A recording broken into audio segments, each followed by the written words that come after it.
Today in Kimberly focused on the ongoing challenges of childcare for parents and providers. Emily Meyer was at that discussion.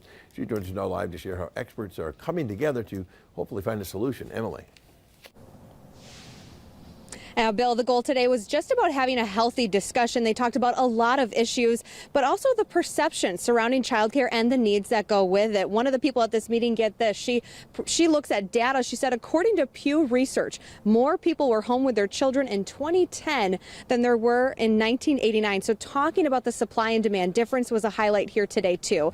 Childcare Resource and Referral Incorporated also invited Assembly District 5 Representative Joy Gobin to this discussion. She has a background in childcare.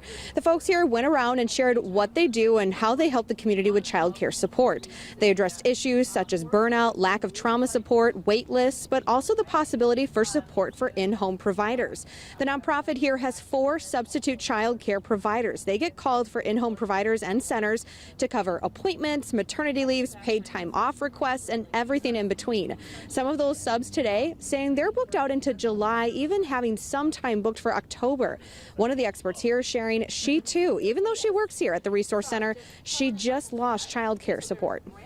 I have access to all the programs just as much as any other parent does, but that doesn't mean that there's openings.